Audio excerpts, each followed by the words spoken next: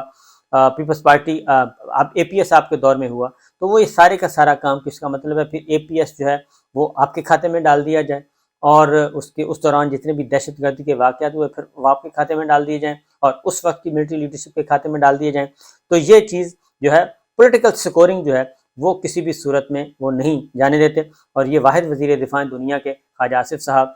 کسی بھی ملک کے وزیر دفاع جو اپنی ہی فوج کو، اپنے ہی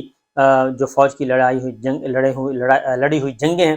ان کو یہ ان سے ڈس ایسوسیٹ بھی ہوتے ہیں، ان کو ڈی فیم بھی کرتے ہیں. یہ 65 کی جنگ کے بارے میں بھی، 71 کی جنگ کے بارے میں بھی، کارگل جنگ کے بارے میں، سیاچن کے بارے میں، 49 کشمیر کے بارے میں،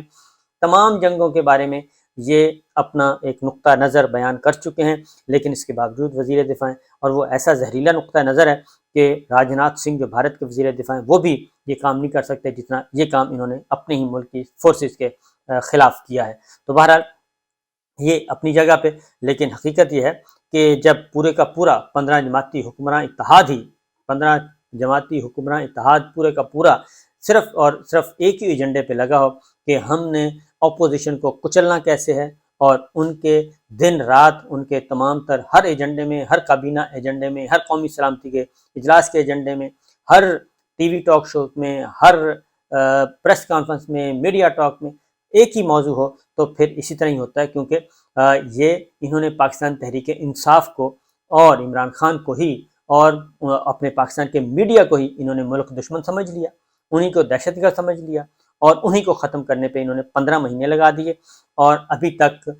جبکہ پاکستان کی جو صورتحال، سیکورٹی کی صورتحال، وہ مخدوش سے مخدوش تر، خاص طور پہ بلوچستان میں اور خیبر پختونخوا میں. خیبر پختونخوا میں تو نگراں حکومت اس وقت قائم ہے، اور پنجاب میں بھی خیبر پختونخوا میں تو نگراں حکومت ہے، پنجاب میں تو ہے ہی ہے.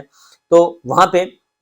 گورنر پنجاب جو کیا کر رہے ہیں کہ آج تک انہوں نے ایک بھی اجلاس بلایا ہو، ایک بھی کوئی بڑے لوگوں سے جو ہمارے قبائلی علاقے ہیں ان کے ساتھ کوئی امن و امان کی بات کی ہو، وہ بھی اسی پہ، اور یہ سارے کے سارے ایک دوسرے پہ اب الزامات لگا رہے ہیں. گورنر خیبر پختونخوا پہ اے این پی الزام لگا رہی ہے، پاکستان پیپلز پارٹی الزام لگا رہی ہے، پیپلز پارٹی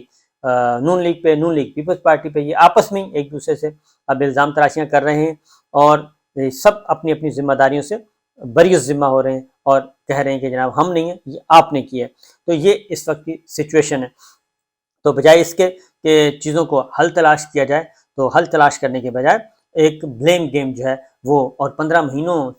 مہینوں کا حساب تو آپ نہیں دینا نا. اس کے بعد تو گورنمنٹ آپ کے پاس ہے، آرمی چیف آپ کے پاس ہیں، ڈی جی آئی آپ کے پاس ہیں، انٹیلیجنس بیورو آپ کے پاس ہیں، تمام کے تمام آپ کے پاس ہیں. لیکن بدقسمتی سے اس وقت ساری کی ساری جو فورسز آپ استعمال کر رہے ہیں وہ استعمال کر رہے ہیں عمران خان کے خلاف اور پی ٹی آئی کے خلاف اور میڈیا کے خلاف، اور یہ سارا، اور اسی وجہ سے بنیادی انسانی حقوق کی پامالی کا جو مقدمہ ہے وہ ہمارے خلاف ہر فورم پہ عالمی برادری میں ہمارے جو مخالف ملک ہیں وہ پیش کر رہے ہیں. لہٰذا یہ دیکھنا پڑے گا جی کہ ذرا تھوڑا سا اپنے گریبان میں بھی جھانکنا چاہیے، اس میں کوئی شبہ نہیں ہے، اور یہ بجائے اس کے کہ ایک نئے سے نفرت کے بیج بونا درست نہیں ہے. باقی یہ بات اپنی جگہ. اور اس کے بعد آگے دیکھیں کہ آئی ایم ایف پہ شادیانے بجانے والے. اب ایک اور کام بھی دیکھ لیں کہ دوسری جانب آرمی چیف عاصم منیب صاحب گئے ہوئے ہیں، اور وہ ایران کا دورے پہ ہیں، اور وہاں پہ باقی معاملات کے علاوہ یہ مسئلہ بھی سر فہرست رہے گا، اور اس کو بھی ایڈریس کیا جائے گا، کیونکہ یہ بھی ایک اہم پوائنٹ ہے، اور ایران کے ساتھ بھی یہ مسئلہ اٹھایا جائے گا. گیس، بجلی کی قیمتیں بڑھا دی گئیں، اب گیس کی قیمتیں بھی بڑھا دی گئی ہیں، اور گیس کا سلنڈر 220 روپے سے 400 روپے، 220 روپے گھریلو مہنگا کر دیا گیا شہری علاقوں میں، اور دیہاتی علاقوں میں یہ اضافہ کیا ہے 310 روپے فی سلنڈر، اور کمرشل جو ہے وہ 400 روپے فی سلنڈر مہنگا کر دیا گیا ہے. یہ اس وقت کی سچویشن ہے مہنگائی کی. چینی آپ کو پتہ ہے کہ کنٹرول میں نہیں ہے. یہ تو گیس کی قیمت ہے، بجلی کی قیمت بڑھ چکی ہے، عام اشیاء کی قیمتیں مسلسل بڑھ رہی ہیں، ہر روز روزانہ کی بنیاد پہ بڑھ رہی ہیں، لیکن کوئی پرسان حال نہیں ہے. اور ہم بلیم گیم، کیونکہ ہمارا اس وقت جو حکمران اتحاد کا اس وقت بھی یہ جا رہے ہیں، اور آج پیٹرول کی قیمت جو ہے وہ کم کی ہے 9 روپے اور 7 روپے، اور ابھی بھی 252 روپے فی لیٹر ہے. تو اسحاق ڈار صاحب، شہباز شریف صاحب سارے کے سارے شادیانے بجا رہے ہیں. تو جناب ابھی بھی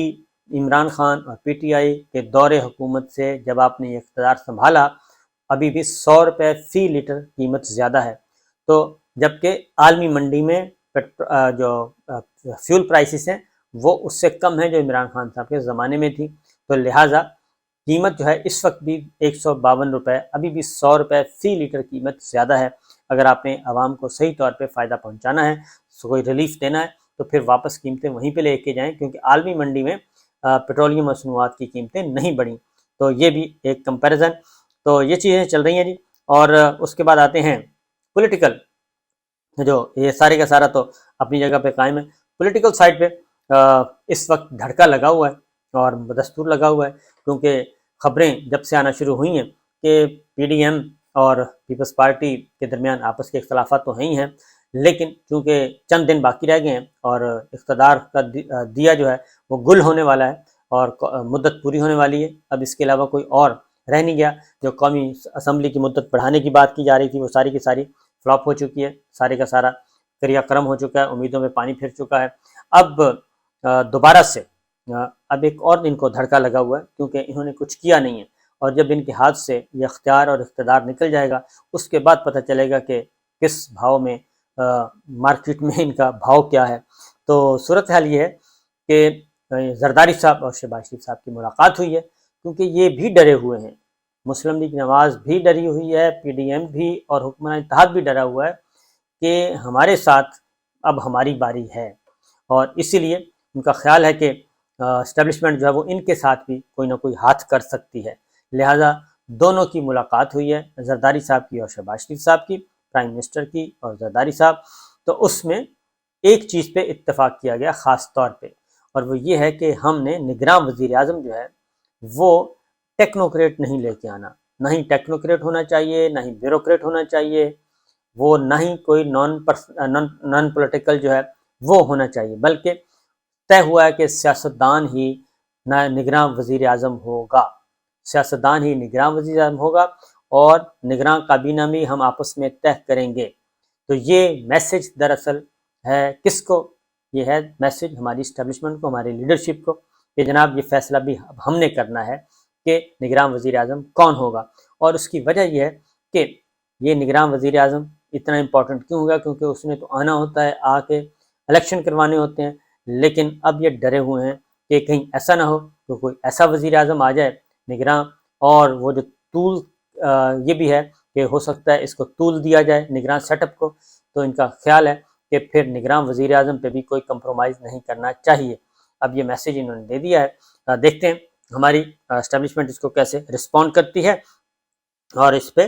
دونوں کی ملاقاتیں ہوئی ہیں۔ مولانا فضل الرحمان صاحب کس طریقے سے آئیں گے اس کا ابھی تک کوئی اندازہ نہیں ہے۔ ایک اور خبر کہ چودھری پرویز الہی صاحب کو، جن کو لاہور ہائی کورٹ ضمانت دے چکی ہے، ٹرائل کورٹ ماتحت عدالتیں ضمانت دے چکی تھیں، اور لاہور ہائی کورٹ کا ایک حکم بھی موجود ہے کہ چودھری پرویز الہی صاحب کو کسی بھی نامعلوم مقدمے میں گرفتار نہیں کیا جائے گا، اور پہلے ان کی رہائی میں رکاوٹیں ڈالی گئیں، لیکن اس کے باوجود کل جب ان کے رہائی کے تمام کاغذات مکمل تھے، ڈاکومنٹس مکمل تھے اور بالکل درست تھے، جس کو روپکار کہتے ہیں، وہ روپکار بھی ایکسیپٹ ہو گئی، لیکن اس کے باوجود انہیں رہا نہیں کیا گیا، اور اب ایک باقاعدہ طور پہ یہ کہا گیا ہے کہ جی ڈپٹی کمشنر لاہور نے ریکمینڈ کیا ہے، پولیس نے ریکمینڈ کیا ہے گورنمنٹ آف پنجاب کو کہ چودھری پرویز الہی صاحب کی گرفتاری نہیں ہونی چاہیے، ان کو 3 MPO کے تحت نظر بند کر دیا جائے، کیونکہ ان کی رہائی سے نقص امن کا اندیشہ ہے۔ تو اس سے آپ اندازہ کر سکتے ہیں کہ پولیٹیکل وکٹمائزیشن، ابھی اس حکومت کے چند دن باقی ہیں، لیکن چند دن باقی ہونے کے باوجود یہ مسلسل سیاسی انتقام کا نشانہ اور یہ خوفزدہ ہیں انفیکٹ۔